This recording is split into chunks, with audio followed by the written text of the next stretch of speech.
Namo Noi Sauriyandanam, Namo Noi Sauriyandanam, Namo Noi Sauriyam, Namo Noi Sauriyam, Namo Noi Sauriyavati Savanam, Omkar Mendu Sanyam Pancham Jayanti Yogina, Kamadam Okshadam Chivam Karai Namo Namo, Manganam Bhagavaya, Manganam Bhutamam, Manganam Kunkandari, Ujendra Musumangan, Namasunat.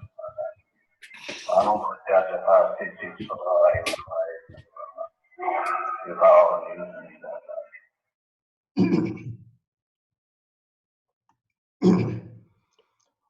Namo Loye Sarvatrikavarti Aryantanam. Om Namo Loye Sarvatrikavarti Siddhanam. Om Namo Loye Sarvatrikavarti Aryanam. Om Namo Loye Sarvatrikavarti Vajjanam. Om Namo Loye Sarvatrikavarti Savanam. Om Karam Bindu Sanyuktam Nityam Dhayanti Yoginam Kamadam Moksadam Chaiva Om Karaya Namo Namah. Nama Samaysaraya Swano Bhutya Chakasade Chitsabhavaya Bhavaya Sarva Bhavantarachide Agnana Timirandanam Ghana Anjana Salakaya Chaksurunmilitam Yena Tasmai Sri Guruve Namah. Tirthankaro Jagatana Jayavanta Varto Omkaranada Jinano Jayavanta Varto Jinana Samo Sarana Sau Jayavanta Varto Netirthachara Jagama Jayavanta Varto Namo Tirthanayakane Namo Omkaranadane Omkara Sangaryotene Namo Tesri Kunda Kundane Aho Upkara Jinavarno Kundan Hodvani Divyano Jina Kunda Dhvani Ahote Guru Kanano, Ahote Bhagavati Matano, Dhruva Achalane, Anupamagati Pamela Sarve Siddhane, Vandi Kaho Sutta Kevali Bhasita Asamaya Prabhrata Hare, Eka Suddha Sada Arupi Jnana Darasanamaya Khare, Kai Anyate Maru Jari, Paramanu Matra Nathi Hare, Jamnetra Te Maj Jnana Nati Karaka Nathi Vedaka Hare, Jane Jakaramodaya Nirajara Bandate Maj Mokshane, Om Namah Siddhebhyo, Om Namah Siddhebhyo, Om Sri Suddhatmane Namaha. Jai Jinendra. Today is February 15, 2017, and we are continuing our Swadhay on Samaysar. This will be the stanza 11 that we are talking. We have gone through the first part of the stanza, and now we'll be heading for the second part of the stanza. Vyavaharanaya abhutartha darshita suddhanaya bhutartha che bhutarthane asrita jiva sudrashti nishaya hoya che. Vyavaharanaya abhutartha darshit means the convention point of view is not a true one. And suddhane bhutartha pure point of view or absolute point of view is a true one. So first section of the first line, Vyavaharanai Abhutartha Darshit, and we went through extreme detail analyzing all the four types of conventional point of view and why they will become less important when we talk about absolute point of view. And we have gone through an exhaustive and details about all those things. Suddhane Bhutarche, that's the second point. Suddhane Bhutarche means the pure point of view or absolute point of view is the real one. So now we are coming to that point and we try to analyze that point. Vyavaharnai, it was taking lots of time because so many things were involved. In absolute point of view or pure point of view, it is simply where is my aim? Where should I put my focus on? And so those are the things that we have to talk about. Remember, Vyavahar, number one, pure point of view or absolute point of view, or different names are given. Sometimes they are synonymous. And so when we talk about partial point of view, we talk about Nai point of view, so many names can be given. I mean, if we go through the Nai, if you go to partial point of view chapter alone, for example, then there are two types of Nai. For example, it's a Agam Nai and Adhyatma Nai. Adhyatma Nai is spiritual Nai and Agam Nai is scriptural Nai. And then it goes into the so many divisions and everything. What we are talking here in this stanza is only Adhyatma Nai. And out of that Adhyatma Nai means spiritual Nai, spiritual partial point of view, we have talked about convention point of view. Now we talk absolute point of view, which is also called pure point of view. In this stanza, Acharya Bhagavan says it's a pure point of view. So we have to be aware of it, that why there are different nomenclature. We don't have to get confused as long as it imparts what its intended meaning is. Its intended meaning is that absolute point of view, what is my true state? Where should I put my attention to? And that is called pure point of view. So we'll just go to these slides right now and see where we are and start talking about that one. So now we'll start talking about absolute point of view. So impure synthetic convention point of view. Impure, remember word impure means asatbut, means inclination of attachment is not present in the eternal soul, and that is from the impure synthetic convention point of view. So the first bullet was related to the inclination of attachment only. It was related to rag only. The second bullet says the pure synthetic point of view. Pure, it's a pure, but synthetic. What it is? Sadbut Vyavahana means it conveys the division.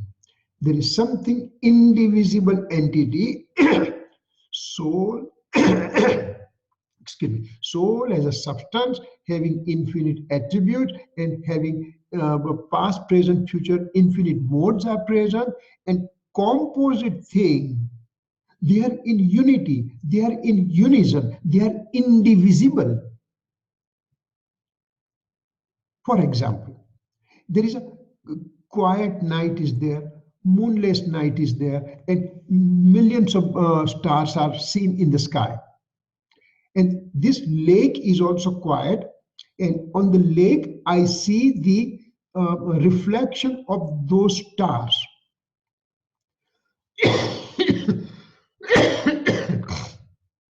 I see the reflection of those stars in the quiet water.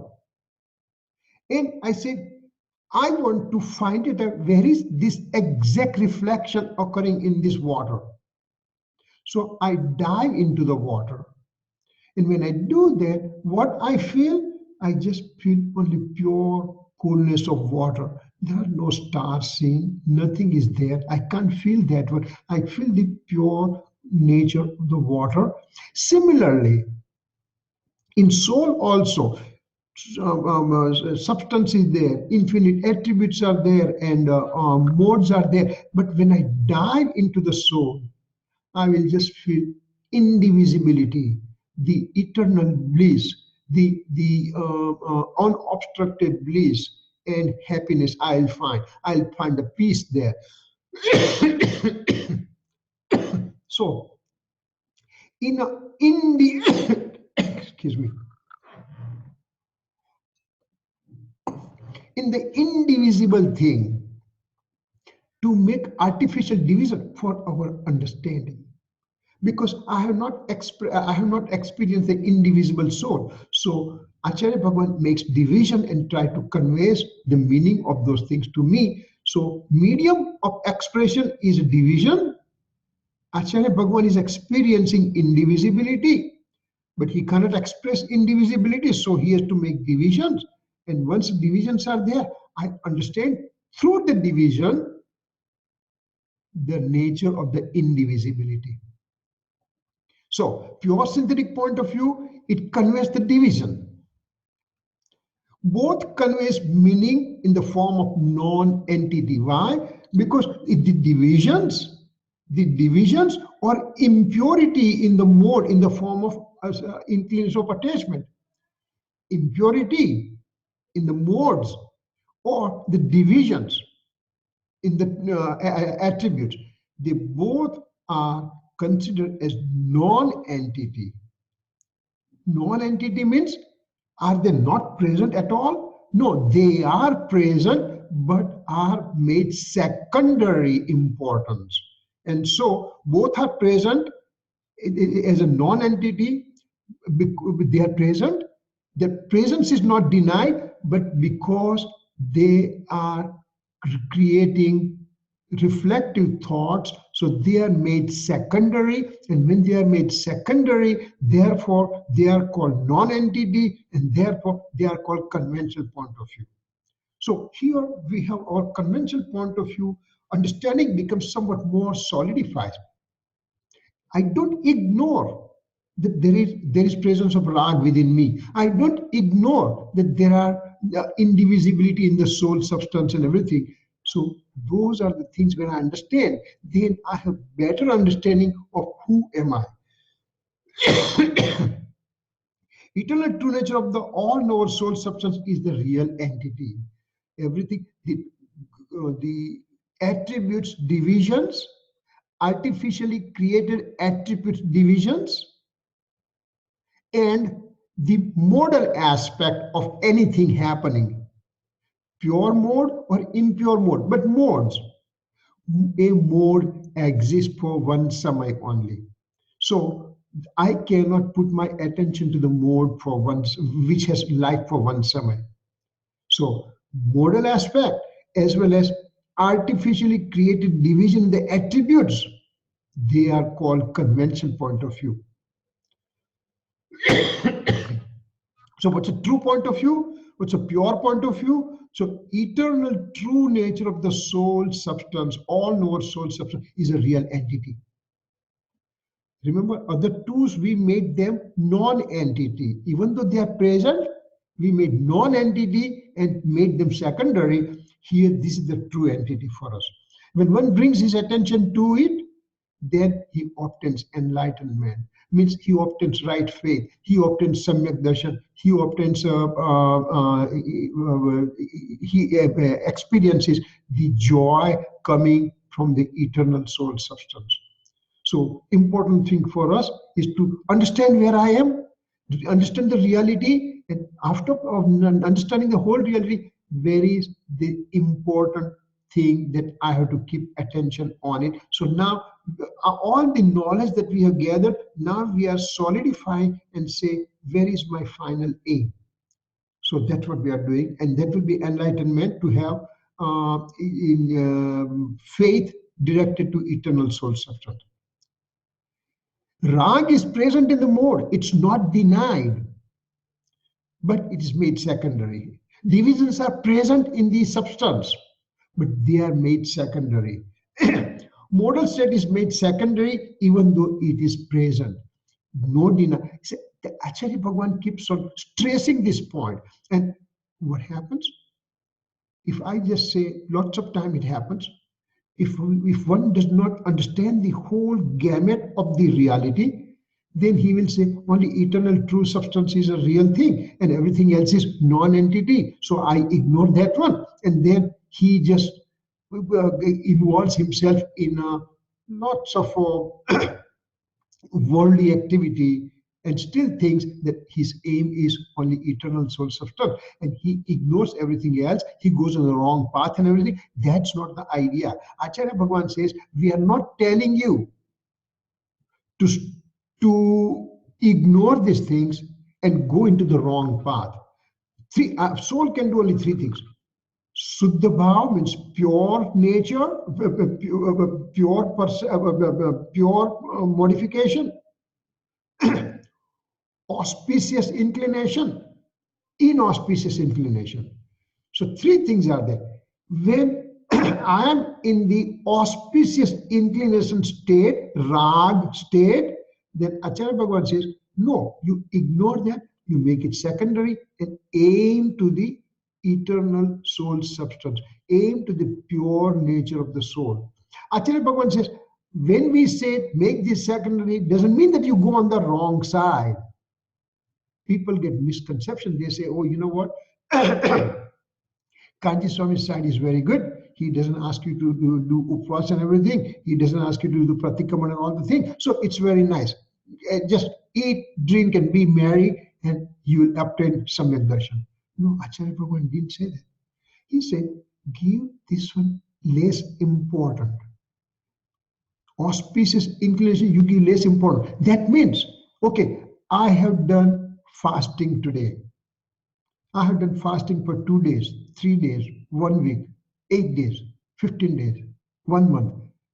If I can do it physically and mentally, it's okay to do it. There's nothing wrong. But don't take undue, don't give undue importance to that. For example, every day in the morning, I wake up. Let's say that I was very sick and I had a bypass surgery done, and now I'm coming home. First night passed by. Next day morning I woke up and my wife says, how was it? Well, I didn't sleep. I was tossing and turning. Next night, how was it? So I just wake up and say, I came to the kitchen and said, well, I slept kind of okay, Third day, I was able to do a little better sleep. Fourth day, I did complete 8 hours of sleep. Now, these 4 days that I talked because I was sick, now I'm talking. Now, every day I wake up, day in and day out, and I come in the kitchen and say, oh, you know what? I slept for 8 hours today. I slept for 8 hours today. She's going to say, so what a big deal. You're tired, you go to sleep, you wake up, and that's not a big deal. Why do you worry about it? Why do you keep on singing that one? The thing which is routine for you, why do you keep on singing? So your subha, auspicious inclination, is so routine. You have to just you have to give secondary importance to that, because your primary aim is to go to the eternal soul substance. So, okay, you did something, it's very nice. You are not able to do it, it's okay. Aim is to come here.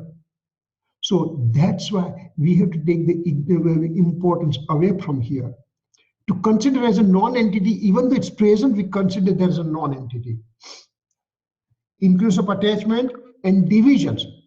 Inclusive of attachment present in the mode and divisions present in the attributes are considered as non-entity as compared to eternal soul, even though they are present. So their presence is to be acknowledged and to consider them as secondary thereafter. So all our eternal soul substance is considered true entity, means bhutarth nai, as it is in indivisible form.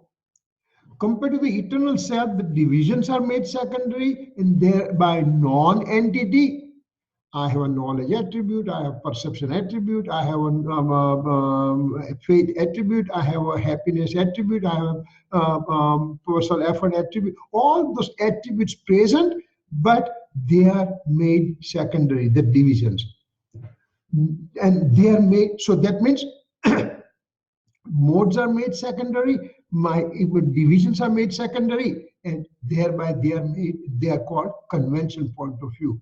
So right now, if we think about how microscopically we have come from macro area to such a smallest division possible, that even to consider that I have knowledge attribute is called conventional point of view.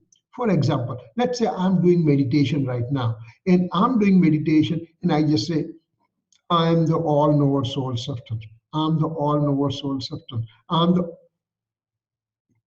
To speak as I am the all-knower soul substance, and I don't do anything. I have no other thought process at all. But that is also called reflective thoughts. That is called division into the attribute. And if I do that one only, I will not get a right faith. Ultimately, I have to give up those things and go to the nirvikalp dasa, primary abstract comprehensive state, in which I just now enjoy my experiencing of the inner soul. And that's what the aim is. So I'm coming from all the way from outside, gradually making my circle tighter and tighter and tighter.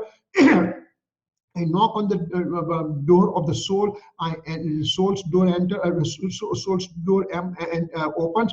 I enter the soul, and now I find out the modes made secondary. Impure modes made secondary. Pure modes made secondary. Divisions of the attribute made secondary. Now my final aim is an eternal soul substance, and faith has to be directed there. So that's what the process that one has to follow to obtain right faith. Interest of attention is not present in the inherent nature of the soul, even though rag is made by me, but that rag state is only in the modal aspect, and it is not present in my eternal nature of the soul. For example, I am the healthy person. I have the healthy body and everything. Now I find out that I have some infection, some abscess somewhere in the body. That is the impurity of my pure self. Pure self means pure nature of the body right now. That abscess, I need to take it out because it's not part of my health. So same way, rag is occurring, if rag is occurring in the soul, but does not need to be accepted. It needs to be rejected. To believe I'm the doer and it's mine. I am the doer of the rag. The rag is mine. That kind of a feeling that if I get it, then it's a wrong faith. Remember, it's very easy to remove the dvesh, inclination of aversion, anger, deceit, etc. state. To remove, it's very easy. But to remove the rag, I have the rag for my family. I have the rag for my business. I have the rag for my money. Those are the one. It's very difficult to get detached. And so constant reminder and knowing the nature of that rag is very important. What is rag? Where is it get generated? How am I responsible for that? All those ideas, when I understand and I start taking ownership of it, that I am the reason the rag occurs within me, but I'm not the doer of it, I'm the knower of it. If I do that, then my attachment towards the outside material object get diminished. It's still there, but it will diminish. Remember, to have facility, like if you're making money, your car, your nice family, your house, nice house. So it's okay.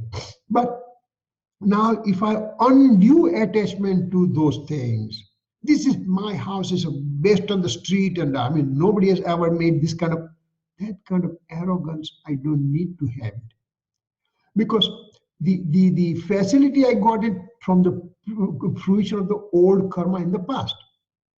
So I have to accept that and not to have arrogance towards it. And so you have to be very careful. Where is the rag occurring within me?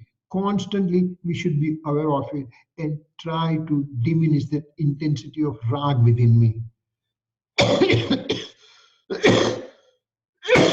So, pure point of view or absolute point of view or nishchay or suddha, whatever name you want to give it, that occurs when one directs attention to the eternal soul substance present within. One brings the faith to this immutable soul, which is a true eternal entity, where there are no divisions perceived, where the divisions of the artificially created division in the attributes are made secondary. All the modal aspects are made secondary, and I just say, I'm the eternal soul substance. That's all I give importance to that. Rest of the thing I give make them secondary. That's it. I don't deny their existence, but make them secondary. One makes convention point of view secondary as it generates non-entity. Convention point of view is called non-entity, means it's not existing because it is made secondary. Existence is not denied, but it's considered as non-entity because it is made secondary. This non-entity is present, but simply made secondary. Non-entity generates wrong meaning. Remember, what are the wrong entity here?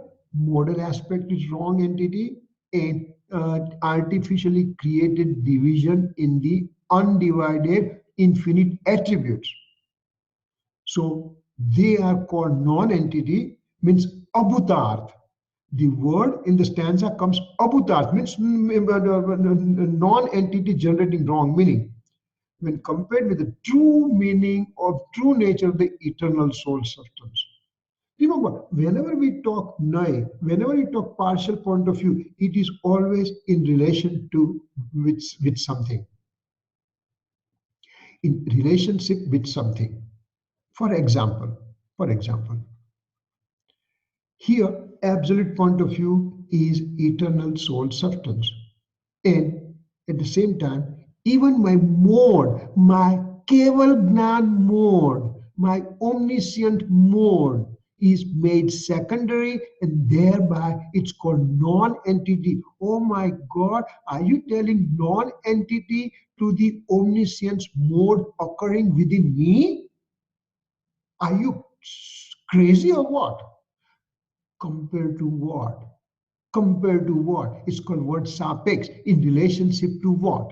For example, in one place, I think it's in the problem in Pravachan. I'm not absolutely sure about it, but in one place it says rag getting generated in my mode is an absolute point of view. Array? Here, every sentence, every bullet you are saying, rag is a convention point of view. Rag is to be discarded, everything. And now you are telling rag is also absolute point of view. Compared to what? There is a different aspect in that sentence at all, totally. Because in the mode, in my modes, each and every mode gets generated by its own nature. One after another, after another, this mode keeps on coming. And independently, without any dependence on anything else, my rag mode is also produced right now in this present mode right now, for example. That means it's independent. It doesn't depend on anything else. It's natural function of the mode. And that's why the rag occurred in that mode independently. That's why from that perspective, the rag is also called absolute point of view because it's independent, non-dependent on anything else, and it comes of its own. It's nature of the mode. That's why it's called pure point. So, absolute point of view and conventional point of view, they are both used in relation to something. For example, if I just say, this is my car, because it's not yours, that's why it's mine. Because I'm paying the mortgage on it, I'm paying monthly payment to the bank and everything. You are not paying. That's why it's mine. So if you consider that point of view, you can say that is my quote unquote absolute point of view compared to you not possessing that car.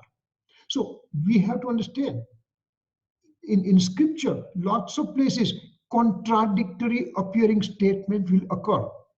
But with my discriminative mind, my discriminative thought, I will find it out that why such thing is called certain way because in what relationship the sentences have been said. That's why nothing is absolute.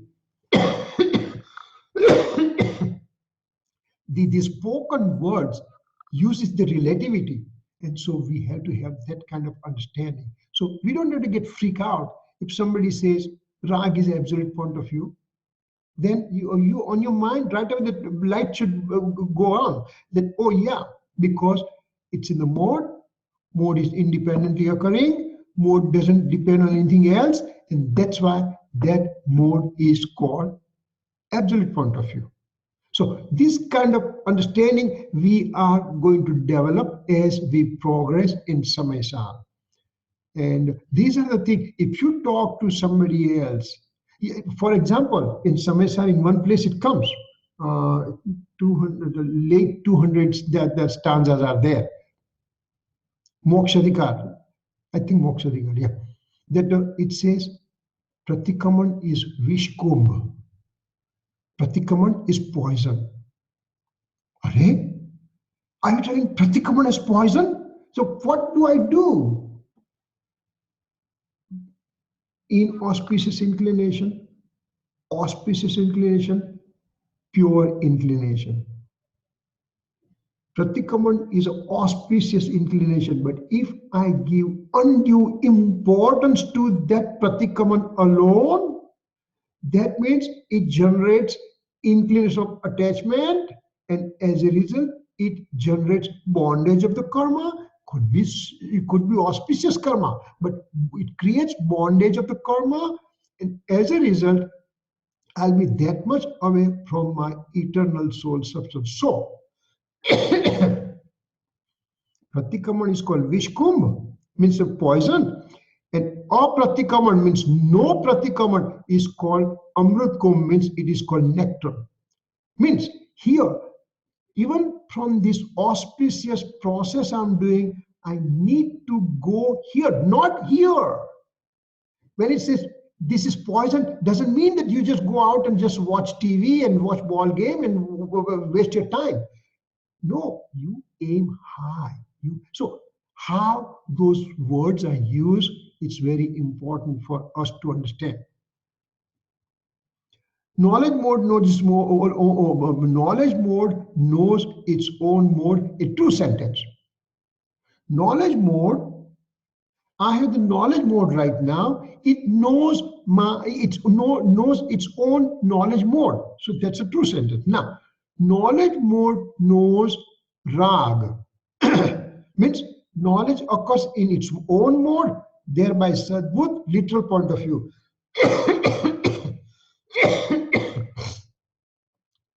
First bullet, knowledge mode knows the knowledge. So that's a true. Now, knowledge mode here, me, myself, knowledge mode has seen a reflection of rag occurring within. So now, in my knowledge mode, I made artificially two divisions. Knowledge mode doing the function of knowing, and knowledge mode seeing the presence of inclination of attachment as a reflection within.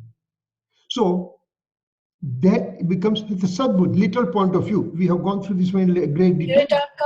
Yeah. I always have issues with the knowledge mode. So you're saying that you see reflection from within or illumination? You can say illumination or reflection, both have same meaning. But reflection means you give it back, right? So no. Illumination. Let's put it illumination, okay? Illumination means there is a mirror and there's something over here. It gets illuminated in the mirror. So same way, the rag, it gets illuminated in the knowledge mode. That's fine. Okay, thank you. Knowing that one, now that we know what's an absolute point of view, what's a conventional point of view. So purpose for conventional point of view is for knowing point only. Conventional point of view, I have to accept its presence, but it's for knowledge perspective. I know that it's there. I don't take ownership on that. But purpose for absolute point of view is honoring point of view. Honoring, I respect that one. I would like to be in the absolute point of view all the time. So it's adrelo prayojan vanche. And convention point of view is janelo prayojan vanche. Means purpose of convention point of view is only knowing point of view. It's there. It's there. And having said it's there, I made them as secondary. Here, absolute point of view is I'm honoring that one. I respect that one because that's my ultimate aim. So these are the two important words will come as we progress further also. The convention point of view, janelo prayojanva. Absolute point of view, adrelo. Adrelo means honoring point of view, respect point of view.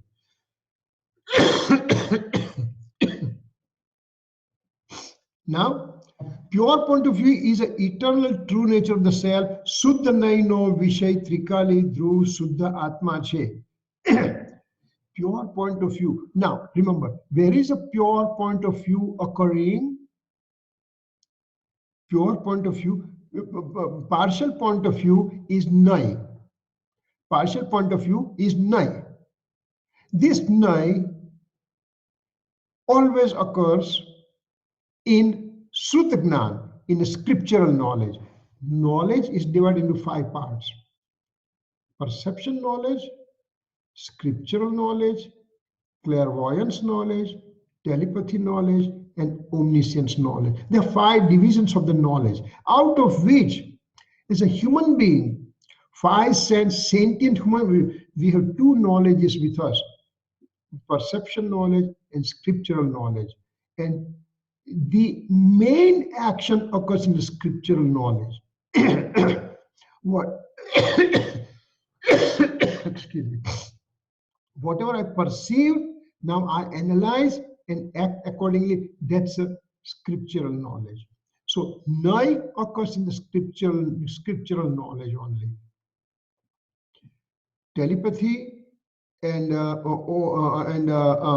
clairvoyance knowledge, there are no partial point of view. In omniscience knowledge, it has a complete composite knowledge of everything, so there are no partial point of views. So only partial point of view occurs in a Sruta-gnan, in a scriptural knowledge. So pure point of view means Suddhanai is the eternal true nature of the self.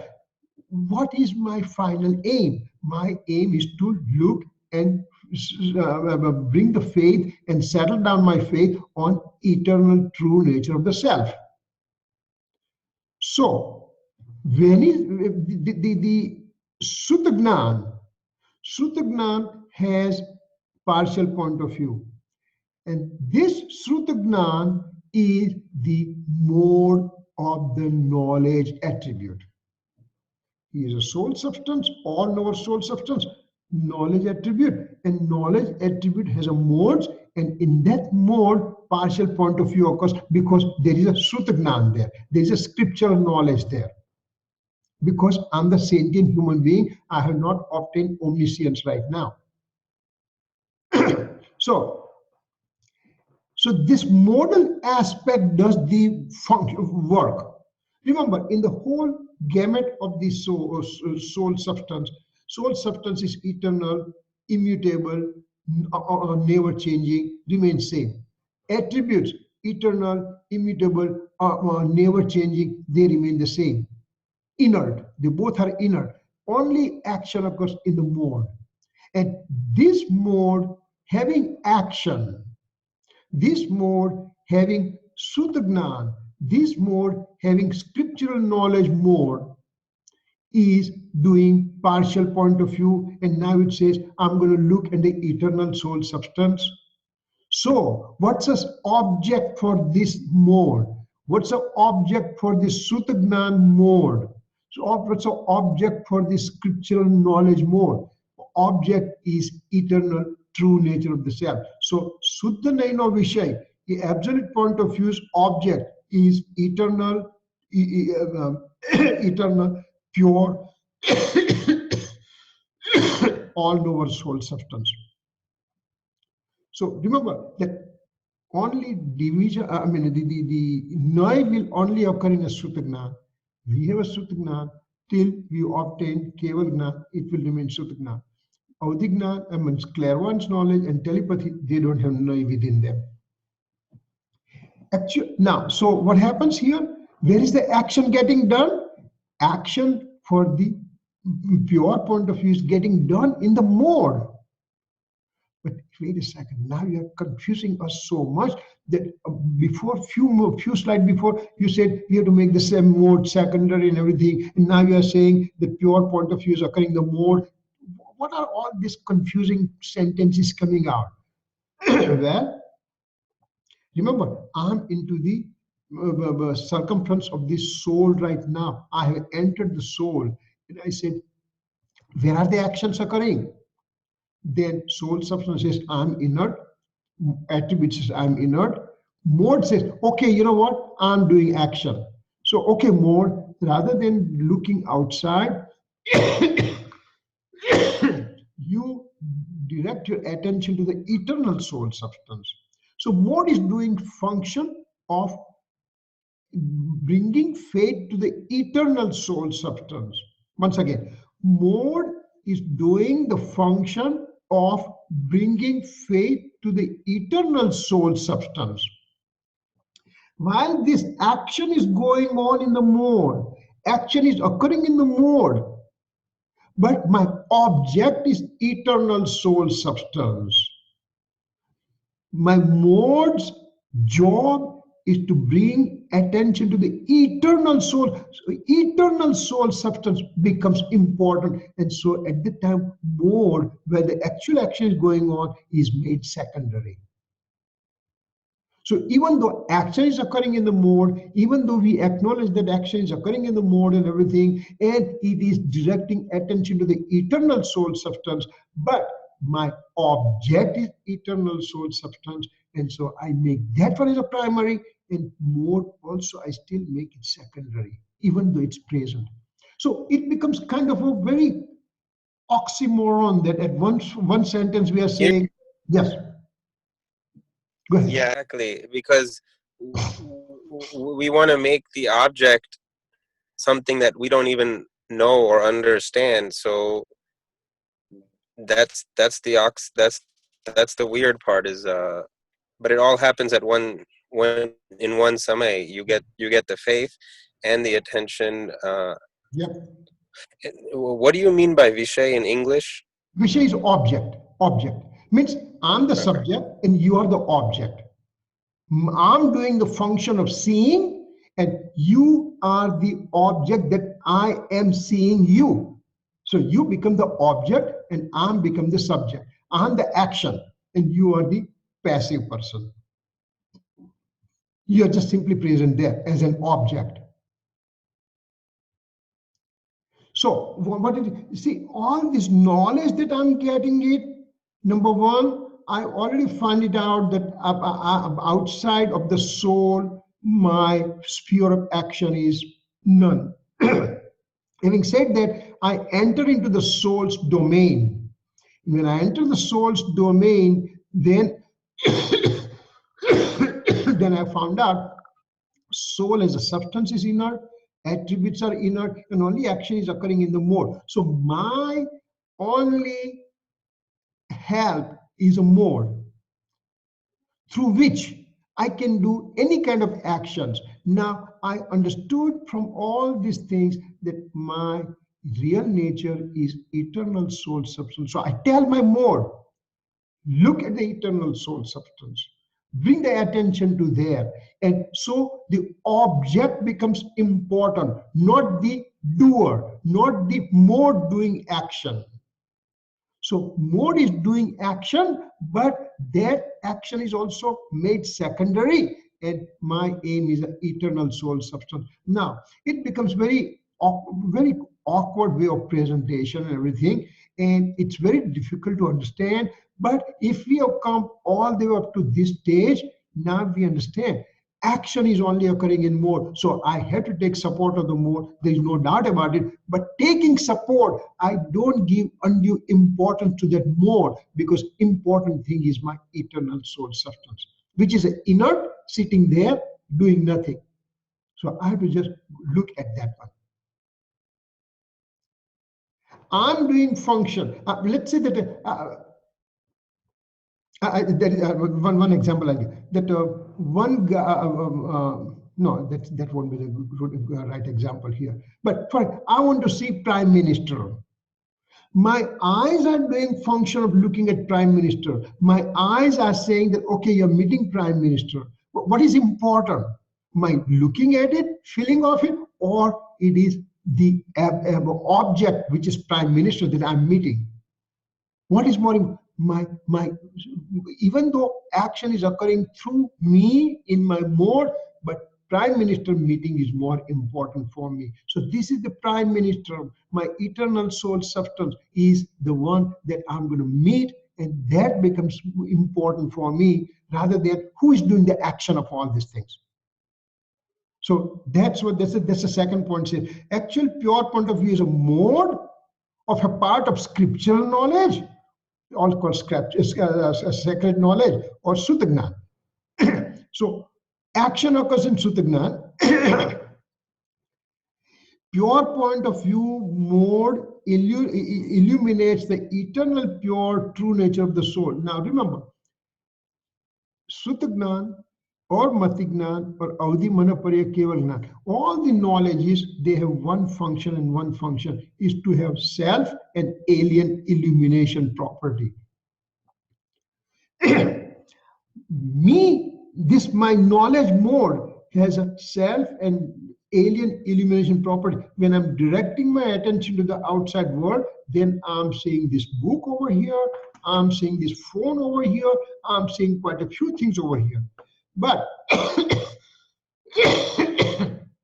same time, when I bring this knowledge mode to myself, to eternal soul substance, which is hiding behind. So eternal soul substance, which is inert and is always present. So now I bring my attention from alien objects illumination to self-object illumination. They both are present. Remember the original figure we saw it, that the peacock is present and eternal soul substance is present, but both are present. Whom do I give importance? Illumination of the peacock or illumination of the eternal soul substance? So those are the things I have to decide, that give importance of one thing and then make the other thing as secondary, even though it is present. So Kirit uncle, I'm sorry. Srimad Rajchandra says, Je dhrashta che dhrashtino te che jiv swarup. Yeah. Is that relevant here? So what is he saying? Yeah. Je drashta che dhrashtino. Drashti means faith mode, modal aspect. My faith mode, which was directed to the alien object, now faith mode is turning around and is directing to the drashta. Drashta means all knower soul substance. So my attention from the alien object is taken away and is brought to the eternal soul substance. Je drashta che drashtino. Je drashta means eternal soul, eternal soul substance is the object of drashti, means the mode, the faith mode. Je drashta che drashtino. Je jane che roop. Abadya anubhav te rahe te che jiswarup. Means in my mode, now I have illumination of my eternal soul substance that is occurring in the mode, and now when I'm doing that, the bliss comes out, peace comes out, happiness comes out, and knowledge becomes purer, and that's called self-experiencing phase. So pure point of view mode illuminates eternal pure nature of the soul within. So this mode, this pure mode over here has illuminated eternal soul substance in the mode, because actions are always occurring in the mode. So action is occurring in the mode, and I still make that mode secondary, and I said, hey, what did you illuminate? Well, I illuminated eternal souls. Oh, that's what I wanted. So even the working capacity of the mode, I made it secondary, and I said, hey, the object is illuminated. So object is giving the happiness, joy, bliss, peace. And so that's why the action occurs in the mode, but still it is made secondary.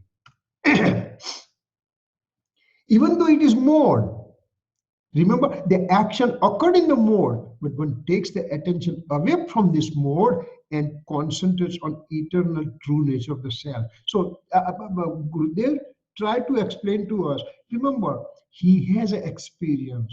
He's talking from his experience. He's trying to explain to us from his experience, but words have limitation.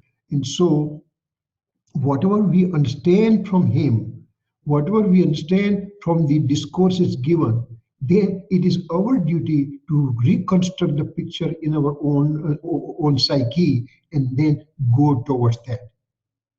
So mode is doing action, but I have to make the mode secondary. How does it, what does it mean? Because mode has illuminated eternal soul substance, and there, when I'm looking at that eternal soul substance only, then there is a presence of happiness, bliss, joy, peace, etc. occurring there. And that is that's what I would like to I would like to achieve. I have to take the support of mode and then make it secondary. As action occurs in the mode, there is acceptance in the mode about the purity of the eternal true nature of the self. That I accepted the purity in the mode, but again, I'm making the modal aspect secondary. My purity is more important. Eternal true nature of the self is known as Karan Paramatma, as this eternal conscious element is present in all living beings. Suddenly, Gurudev Sri over changes the tune and he throws little bit more complex situation here, and we say, don't worry, Gurudev, we are ready. We have come up to this point, and now we are ready to understand what you are going to talk to us, what you are going to give a microscopic point to us. So what he says, remember, this eternal soul substance is inert and doesn't do anything. Its presence is there. So that eternal true nature of the self is called Karan Paramatma. And we'll go through the definition of Karan Paramatma. Gurudev is trying to take us to the Niyamsar stanza up to 15th stanza, in which this Karan Paramatma and Karya Paramatma are explained. So what are those things? Eternal true nature of the self. This eternal true nature of the self sitting over here eternally, immutable, just permanent, not doing anything, inert, sitting there. That is called Karan. Karan means cause. Cause. Cause, and Paramatma means the pure soul. Pure soul as a cause. And again, don't get confused, we are coming to the next point. So it's an eternal conscious element present in all living being is called Karan Paramatma. Let's hang on to that name right now. Now, remember, what did we say here? This is my mode, these are my attributes, and this is my eternal soul substance. So we are talking about eternal soul substance here, eternal soul substance here, and that is called Karan Paramatma. Eternal soul substance. Substance, the eternal, pure, immutable, and all-knower soul substance, which is there all the time. It is there in Nigod, it's there in Siddha Bhagavan, it's there in all the rest of the living beings in between. So that is the Karan Paramatma. Now, omniscience knowledge. I have the omniscience right now. My knowledge is pure right now. Remember, eternal soul substance in my knowledge mode. My knowledge mode is pure right now. In the right knowledge mode, they are called Karya Paramatma, because Karya means action. Action, and Paramatma means the all-knower all-knower entity. So Karya is a mode, and Karan is the eternal soul substance. Let's go through there and then we'll discuss more. Karan means cause and karya means effect. So cause and effect relationship occurs in the same substance. This is the extremely microscopic point, and when Gurudev spoke for the first time, even some of the learned Pandits, they were not able to understand what Gurudev wanted to talk about. So for a long time, he just closed this subject and did not touch it. And in later years of his life, again, he started talking about it because there was maturity amongst the listener. So, cause and effect always occurs in a given substance only. So if I have the omniscience knowledge occurring within me, or I have the right faith knowledge occurring within me, then that is an effect. Then cause has to be within. Cause cannot be in this outside book or outside material thing like phone or anything. Cause and effect have to be present in the same substance at a given time. So when there is effect,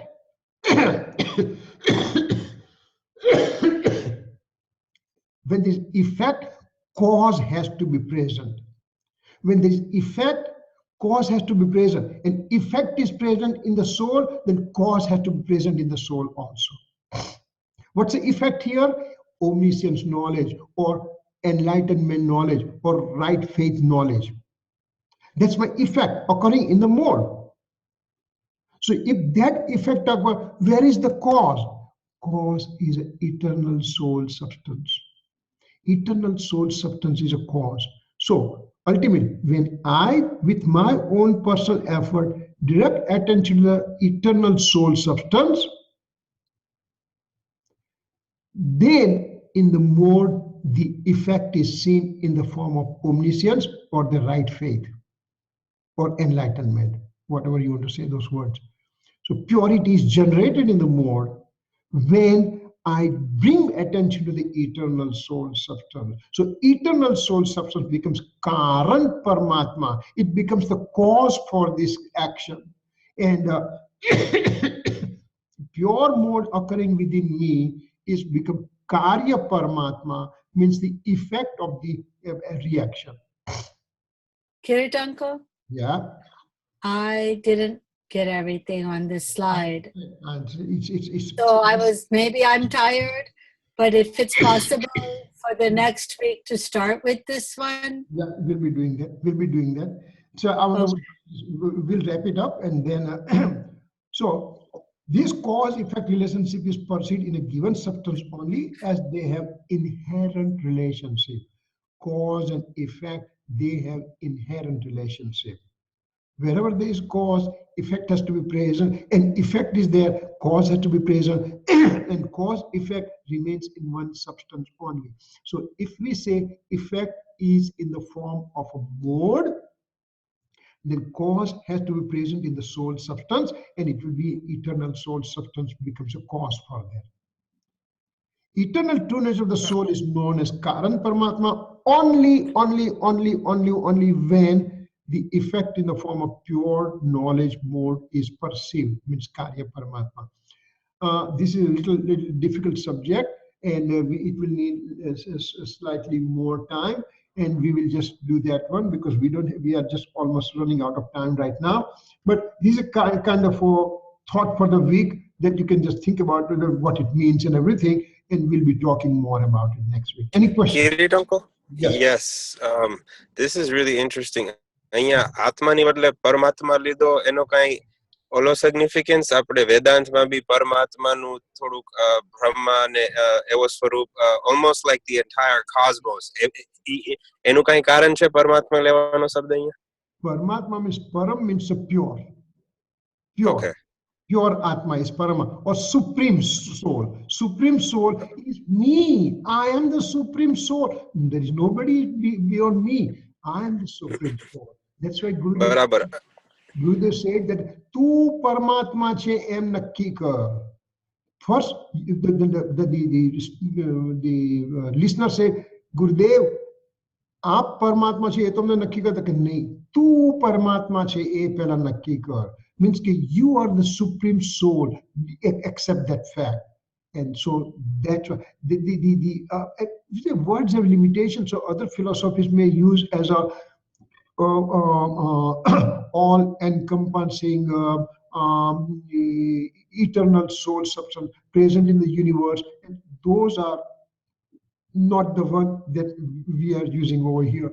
Paramatma means supreme soul, that is me. I am the one. I'm the God. I'm the Bhagwan. I'm the Atma. I'm Paramatma. But I I don't know how to describe this. I'm gonna try. આ કાર્ય પરમાત્મા છે ઈ mode આપણે પર્યાય, right? હવે આ પર્યાય સ્વતંત્ર છે.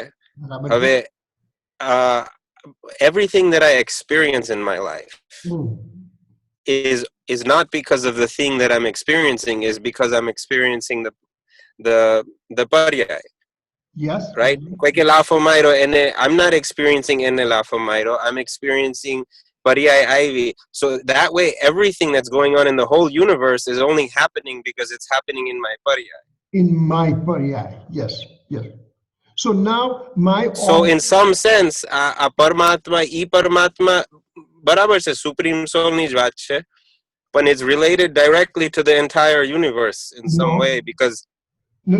But again, when you see, remember when we said a soul has a capacity of knowing self and alien object. Alien, what is alien object? Anything beyond me is an alien object. For me, you are the alien object. For me, the Mahavishwami Bhagavan becomes alien object. So they are not me. They are away from me. So they are away from me. Alien, me, what is within my circumference, that is me only. And so Paramatma, eternal soul substance, is me. I am the Paramatma. I am the supreme soul. I am the pure soul. I am the one. Not anybody else. They all become alien objects for me. It will need more thoughts. Keep thinking, and we'll have a lively discussion next week. Don't worry about it, okay? All right. Okay, I think, I have that Hemanbhai Gandhi, he is here with me, and he's supposed to leave right now. So, we may not have much more time to discuss right now, but we'll continue next week, okay? Jai Jinendra. जावाणी के ज्ञान से सूझे लोकालोक, सोवाणी मस्तक नमो सदा देत हूँ डोक. 9 times नमो का मंत्र.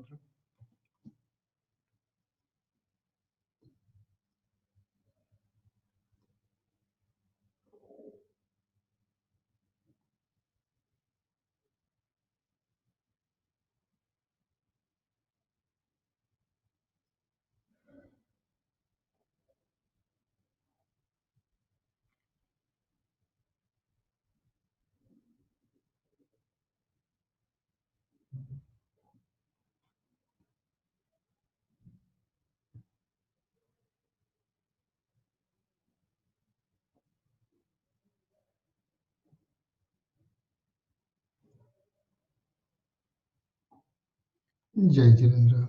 Michai Dukram. Jai Jinendra. Yeah. Jai Jinendra. Michami Dukram. Next week I may be traveling to come back home, so I will see how it works out.